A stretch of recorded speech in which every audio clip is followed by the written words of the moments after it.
ሰላምና ጤናን ፍቅርን በረከትን ያድልኝ ክብራትና ክብራን ኢሳድስ ሁለተኛው ቻናላችን የዜና ቻናል ቤተሰቦቻችን በድጋሚ ተገናኝተናል። አሁንም ያላችሁ በሳድስ የሚዲያ ዝግጅታችን ላይ ነው።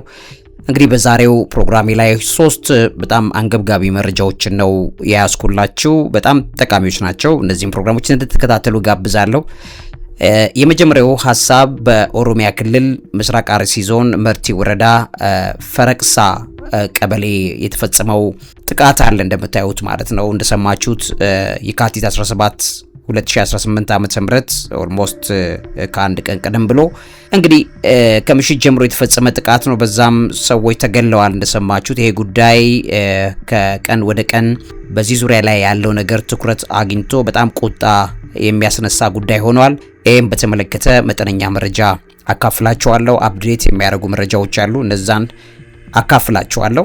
በሌላኛው ደግሞ እንግዲህ ትላንትም እንደሰማችሁት ፕሬዚዳንት ዶናልድ ትራምፕ የህዝብ ተወካዮች ምክር ቤት አባላት የሆኑትን ኢልሃን ኦማርንና ረሺዳ ትላይብ የሚባሉ አሉ ሁለቱን አስመልክቶ የሰጡት አወዛጋቢ አስተያየት በጣም በብዙ መልኩ እየተነገረ ነው ያለው።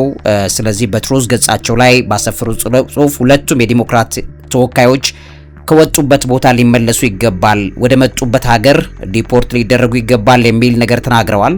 ለዚህ ምክንያቱ ደግሞ የአስተያየት የመጣው ሁለቱም ተወካዮች በትራምፕ ሁለተኛ ዘመን የመጀመሪያ የመንግስት ሁኔታ ወይም ስቴት ኦፍ ዩኒየን ንግግር ወቅት አሜሪካውያንን ገለሃል እያለች የምትጮሁበት ነው። እንደሰማችሁት ያው ኢልሃን ኦማር ያንን በመቃወም ድምጽ አሰምታለች። በዛም ከባድ ትችት ትራምፕ አስከትለዋል። ተወካይዋን አእምሮአቸው የተዛባ ወይም ሉናቲክስና በአእምሮ ሕክምና ተቋም መታከም ያለባቸው ማለት ገልጸዋቸዋል። እነዚህን ሁለቱንም ሴቶች ይሄን በተመለከተ እሱ ብቻ አይደለም ያሉት ትራምፕ ኢልሃን ኦማር በሶማሊያ ተወልዳ የአሜሪካ ዜጋ ያገኘች ናት። ረሺዳ ትላይብ ደግሞ በዲትሮይት ሚቺጋን የተወለደች የአሜሪካ ዜጋ ናት እና ሁለቱም በተመለከተ የሰጡት አስተያየት በጣም የሚገርም ነው። ረሺዳ ትላይብን የትራምፕ አስተያየት እየተንገጫገጨ መሆኑን ያሳያል ብላ ተናግራለች። ኢልሃን ኦማር ደግሞ በትራምፕ ንግግር ወቅት የሰጠችውን ተቃውሞ እንደማትጸጸትበት ገልጻለች። እነዚህን የዲሞክራት መሪዎች እና እንደ ኬር ያሉ የሲቪክ ማህበራት የትራምፕ ንግግር ዘረኛና የውጪ ዜጋ ጠል ወይም ዜኖፎቢክ ነው በማለት አውግዘዋል። ከዚህ ጋር ተያይዞ ፕሬዚዳንት ትራምፕ ወደ ሀገራቸው እንዲመለሱ ወይም በተለይ ኦማርን ወደ ሶማሊያ እንድትመለስ ማድረግ አለብን የሚለው ነገር ተናግረዋል። እና አሁን ነጥቡ ምንድነው? ይችላሉ ወይ የሚለው ነገር በዚህ ፕሮግራም ላይ ያሳያችኋለሁ።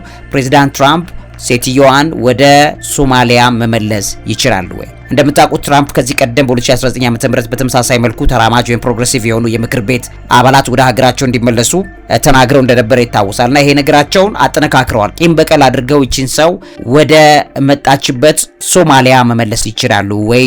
መብት አላቸው ወይ? ይሄንን በተመለከተ የሚነሱ ነጥቦችን በዚህ ፕሮግራሜ ላይ በመጠኑ አሳያቸዋለሁ።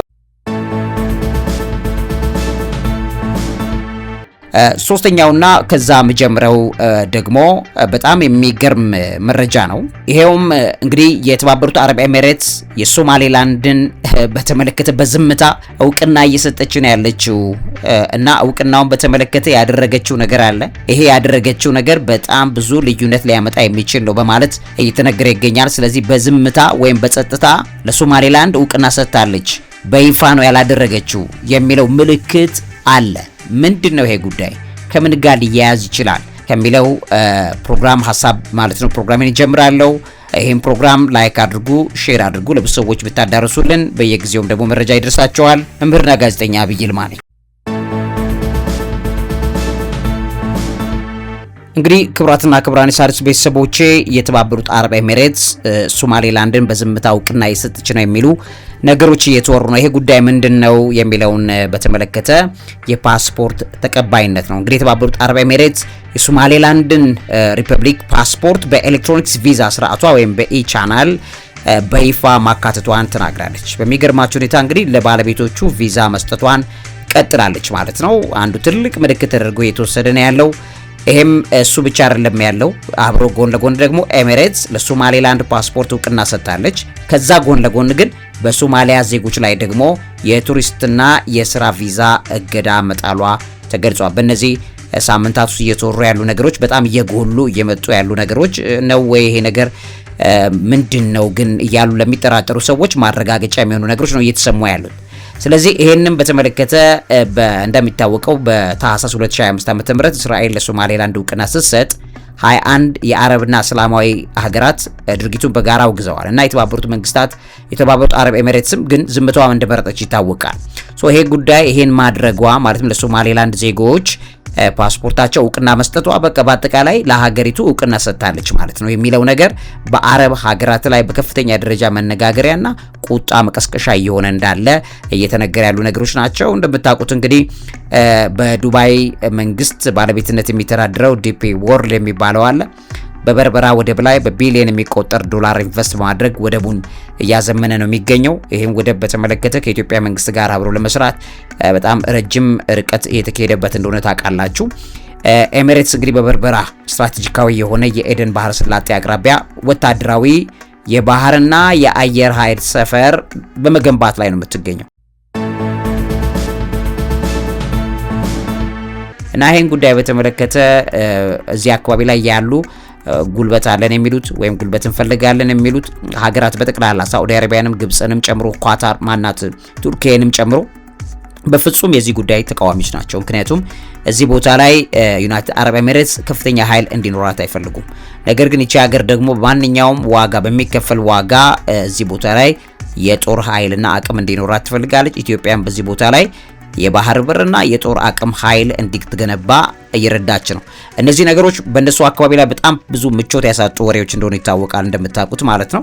ኤሚሬትስ እንግዲህ በበርበራ ስትራቴጂካዊ በሆነ የኤደን ባህረ ሰላጤ አቅራቢያ ይሄን እየገነባች ባለችው የጦር ሰፈር ወይም ደግሞ የጦር ኃይል ሰፈር አካባቢ ላይ ያለውን ጉዳይ በተመለከተ በሶማሌላንድ መዲና ሀርጌሳ የዲፕሎማሲያዊ ግንኙነት ቢሮ ወይም ሌዘን ኦፊስ ከዛ ጋር በተያያዘ ከፍታለች እና ይሄ ሌዘን ኦፊስ ሌሎቹን ሀገራት በጣም ጨምሮ ነው ያበሳጨ ያለው። የአየር መንገድ በረራዎችን በተመለከተ የፍላይ ዱባይ ያሉ የኤሚሬትስ አየር መንገዶች ወደ ሀርጌሳ ቀጥተኛ በረራ በማድረግ የንግድና የሰዎችን እንቅስቃሴ አሁን እያሳለጡ ነው ያሉት ማለት ነው። ይሄ በጣም ዲፕሎማቲክ ነገሩን በጣም እያጠነከረች እየሄደች እንደሆነ ማሳያ ነው ብለው አረቦቹ ይቆጣሉ። እሱ ብቻ አይደለም። የኤሚሬትስ ሶማሌላንድን የምትደግፈው በቀይ ባህርና በኤደን ሰላጤ ላይ አረብ ኤሚሬቶቹ ያላቸውን የንግድና የደህንነት ተጽዕኖ ለማጠናከር ነው። እንግዲህ እንደምታውቁት ኤሚሬቶቹ በጣም ባለጸጋ ናቸው፣ ሀብት ያላቸው ናቸው። ሀብታቸው ማኔጅ ለማድረግ የሚያስችላቸውን ጥቅማቸውን ለመጠበቅ የሚያስችል ምንም ነገር ከማድረግ ወደ ኋላ አይሉ ማለት ነው። ገንዘባቸውን ተጠቅመው ምንም ነገር ከማድረግ ወደ ኋላ አይሉ። ምክንያቱም ጥቅማቸው ከተነካ ገንዘባቸው ይነካል። ለገንዘብ የሚኖር ሰው ደግሞ እንደምታውቁት ገንዘቡ እንዲነካበት አይፈልግም። ስለዚህ የሚከፈለውን ዋጋ ደግሞ ለመክፈል ዝግጁ ናቸው እኚህ ሰዎች ማለት ነው። በዚህ ሁኔታ ላይ የኢትዮጵያን መንግስት ይጠቀማሉ። ኤሚሬትስ ኢትዮጵያ ከሶማሌላንድ ጋር የተፈራረመችውን የመግባቢያ ሰነድ ያንንም ተከትሎ የመጣውን የባህር በር ፍላጎት በዝምታ እየደገፈች ነው ያለችው የሚባለው ለዚህ ነው። የሞቃዲሾ መንግስት የኤሚሬትስን እርምጃ የሶማሊያን ሉዓላዊነት ይጋፋል በሚል በቋሚነት ያለውን አቋምና ሀሳብ ይገልጻል። በተደጋጋሚ ቅሬታውን ያሰማል። በሁለቱ ሀገራት መካከል ያለው የንግድ ልውውጥ እያደገ የመጣ ነው። በሶማሌላንድና በዩናይትድ አረብ ኤሚሬትስ ኤሚሬቶቹ ለሶማሌላንድ የመሰረተ ልማት ግንባታዎች ድጋፍ ያደርጋሉ እና ይሄም የሶማሌላንድ ባለስልጣናት ወደ ዱባይ ወደ አቡዳቢ በሚሄዱበት ወቅት እንደ መንግስት መሪዎች ነው አቀባበል የሚደረግላቸው የሚለው መረጃዎች በየጊዜው እየወጡ እየተነገሩ ይገኛሉ። የቀጥታ ግንኙነት አለ ማለት ነው። ስለዚህ የሶማሌላንድ ባለስልጣናት ወደ ዱባይ አቡዳቢ በቀጥታ መጓዝና እዛ ቦታ ላይ ያለውን ነገር ሲያደርጉ የሚታዩበት ብዙ በር የተከፈተላቸው እንደሆነ እየታየ ነው ያለው። ከዚህ ጋር ተያይዞ ኤሚሬቶች በባብ መንደብ ስትሬት ላይ በዚህ ሰርጧ ላይ በዛ አቅራቢያ ተጽዕኖዋን ዩናይትድ አረብ ኤሚሬትስ ለማሳረፍ ሶማሌላንድን እንደ ብቸኛና ወሳኝ አጋር እየተመለከተች ነው ያለችው። ስለዚህ እዚህ ላይ ምንድነው የምታደርገው? የዝምታ ዲፕሎማሲ ወይም ሳይለንት ዲፕሎማሲን እየተጠቀመች ያለችው። ኤሚሬትስ ይፋዊ የሆነ ዲፕሎማሲ እውቅና ደብዳቤ አላከችም ለሶማሌላንድ። ነገር ግን በተግባር ግን እንደ አገር የመቀበል ብዙ እርምጃዎችን እየወሰደች ነው በሚል ተንታኞች ይስማማሉ። ከነዚህ መካከል ነው እንግዲህ የፓስፖርታቸውን እንደ ፓስፖርት አድርጋ ተቀብላ እያስተናገደች ያለችው። እንደ ቱርክና ኳታር ያሉ ሀገራት ሶማሊያን ይደግፋሉ። ኤሚሬትስ ደግሞ በሶማሌላንድ በኩል ያላትን አቋም በማጠናከር ቀጠናዊ ሚዛን ለመጠበቅ በከፍተኛ ሁኔታ እየሰራች ነው ያለችው። ከነዚህ መካከል አሁን የተወራው ነገር ትልቁን ቦታ እንደሚይዝ ማየት ትችላላችሁ የሚለው መረጃ ላካፍላችሁ ብዬ ነው። ወደ በኦሮሚያ ክልል በተደረገው ግድያ ዙሪያ ላይ ያለውን ነገር ደግሞ በመጠኑ ላካፍላችሁ። ከዛም በኋላ ፕሬዚዳንት ትራምፕ ኦማርን ከሀገር ማባረር ይችላሉ ወይ መብት አላቸው ወይ የሚለው ነገር እንመለከታለን። ምክንያቱም በጣም በርካታ ኢትዮጵያውያን እዛ አሉ። ነገ በዚህ መልኩ ኢትዮጵያውያን ይባረሩ ብሎ ሰውየው ቢል ይችላሉ ወይ የሚለውን መብቱን በተመለከተ ያለውን ሕግ ጠቅሰን እንመለከታለን። እንግዲህ ክቡራትና ክቡራን የሣድስ ቤተሰቦቼ በኦሮሚያ ክልል ምስራቅ አርሲ ዞን መርቲ ወረዳ ፈርቀሳ ቀበሌ የተፈጸመው የተቀናጀ ጥቃት ነው የተባለው በንጹሃን ዜጎች ላይ የህይወትና የንብረት መጥፋት ማድረሱን እናት ፓርቲ ያሳወቀው መረጃ ዛሬ እየተነገረ ነው ያለው። እንግዲህ የካቲት 17 ትላንትና ነው በ2018 ዓመተ ምህረት ምሽት ጀምሮ የተፈጸመ። በዚህ ጥቃትም ደግሞ እስካሁን ብዙ ሰው 4 ሰዎች ያሉ ሰዎች የተገደሉበት እንደሆነ እየተነገረ ያለው። 2 ሰዎች በጠና ቆስለዋል። ሌሎች 2 ሰዎች ደግሞ ተይዘው ተወስደው ያሉበት እንደማይታወቅ ነው የተገለጸው። እንግዲህ ከዚህ በተጨማሪም ከ10 በላይ የሚሆኑ መኖሪያ ቤቶች ተቃጥለዋል። የገበሬ የእህልን ጎተራ ጨምሮ በርካታ ንብረቶችን አውድመው ሄደዋል ተብለዋል። እና የአካባቢ ነዋሪዎች እንደሚናገሩ ጥቃቱን የፈጸሙት አካላት የቀብር ስነ ስርዓት ጭምር በጣም በሚያሳዝን ሁኔታ እንዳይከሰት ወይ እንዳይከናወን ከልክለው አሁንም በሚል ነዋሪዎች ሲናገሩ በአካባቢ ሆነው የነዋሪዎችን ከብቶች ያርዳሉ፣ ይበላሉ። ያንን ነገር እንዲያረጉ እንደሆነ ምንጮች በትክክል መጠቆማቸው ዛሬ እየተነገረ ነው ያለው። እና ግድያው ሃይማኖትን መሰረት ያደረገ ነው ብለው ነው የሚገልጹት። እንግዲህ ያው እኛ እነሱ የገለጹትን እንዴት እንደሚታይ ለእናንተ ሰጠዋለሁ ጀጅመንቱን። ግን ነዋሪዎች የሚገልጹት እንደዛ ነው። ቀደም ሲል መንግስት ህዝቡን ራሱን እንዳይከላከል መሳሪያውን አስረክብ ተብሏል እና ህዝባችን መሳሪያ ካስረክበ በኋላ ተጋላጭ ሆነናል። ምንም አይነት ልናረግ የምንችለው ነገር የለም፣ እጃችንን አጣጥፈን ሞታችንን መጠበቅ ብቻ ነው ኑሯችን በሚል ነው ነዋሪው ዛሬ ለሚዲያ እየገለጹ ያሉት። እናት ፓርቲ ነው ይሄን ያወጣው። እናት ፓርቲ ይሄን መግለጫ ሲያወጣ መንግስት ህዝቡን የመጠበቅ ኃላፊነቱን ባለመወጣቱን የመጣው ብሎ መንግስትን እየከሰሰ መንግስትም ለዚህ የሰጠው ምላሽ እስካሁን ድረስ በግልጽ አላየንም። ማህበረሰቡ በህጋዊ መንገድ ታጥቆ ራሱ እንዲከላከል በተደጋጋሚ ጥያቄ ቢቀርብም ሰሚ አላገኘም ይሄ ጉዳይ። ስለዚህ ፓርቲያችን ይላል እናት ፓርቲ የተፈጸመውን ግድያ በጽኑ እናወግዛለን። ለሟቾች ቤተሰቦች፣ ለአካባቢ ማህበረሰብ መጽናናት ተመኝተናል። በተጨማሪም ተይዘው የተወሰዱ ዜጎች ያለምንም ቅድመ ሁኔታ እንዲለቀቁ፣ ህዝቡን በህጋዊ መንገድ ተራይቶ ራሱን የሚከላከልበት ሁኔታ ቢኖር በአስቸኳይ ይሄ እንዲመቻች እንጠይቃለን የሚል ነገር ቀርበዋል ማለት ነው። ቤተሰቦቼ እንግዲህ በምስራቅ አርሲ ዞን መርቲ ወረዳ በንጹሃን ላይ የተፈጸመው ጥቃት ብርቱ ተቃውሞ ቅሬታም እያስነሳ መሆኑን ለማስታወስ ነው። እንግዲህ ህዝቡ በጣም ያሳዝናል። እንደምታውቁት ህዝቡ በየቦታው ሟች፣ በየቦታው ተገዳይ ነው። ከዛ የሚፈለገው ፖለቲካል ኢሹ እንዲነሳ ከተፈለገ ህዝብን በመግደል የሚደረጉ ነገሮች ያሉበት ነው። ስለዚህ ሁሉ ጊዜ ከምናረጋቸው ነገሮች መካከል አንዱ ጸሎት ብቻ ነው። እንግዲህ ምን እንደሚደረግ ስለማላቅ እግዚአብሔር ይሄን ነገር እንዲቀይር ጸሎት ማድረግ ይሄንን ነገር ለእግዚአብሔር ሪፖርት በማድረግ መቆየት እንዳለብን መታወቅ እንዳለበት በዚህ ሐሳቤ ላይ መጠቆም ወዳለው። ግን በጣም እጅግ በጣም ያሳዝናል። መንግስታዊ ይሄን የሥራ ኃላፊነት ያለባቸው ሰዎች በዚህ መልኩ እንደተባለው የማህበረሰቡ ራሱ የሚከላከልበት ነገር እንዳይኖር ተጋልጠው እንዲደረጉ ከተደረጉ በጣም የሚያሳፍር ተግባር ነው የተፈጸመው ማለት ነው። ይሄንን ነገር መንግስት እንዲቸላ ብሎት ሊያየው እንደሚችል ብቻ አላቅም። እግዚአብሔር ጣልቃ ገብቶ የዚህችን ሀገር ጉዳይ የሚቀይረው እሱ ብቻ ነው። ለሱ ብቻ በጸሎት በእንባ አይናችንን ደግሞ በእግዚአብሔር ፊት አቅንተን በጉልበት ተንበርክከን ለሱ ሪፖርት እናደርጋለን። እግዚአብሔር ብሶታችንን፣ ምሬታችንን፣ ለቅሷችንን ይሰማዋል። ወደ ሶስተኛው መረጃ ልለፍ። ወደ ትራምፕና ኦማር ልሄድ።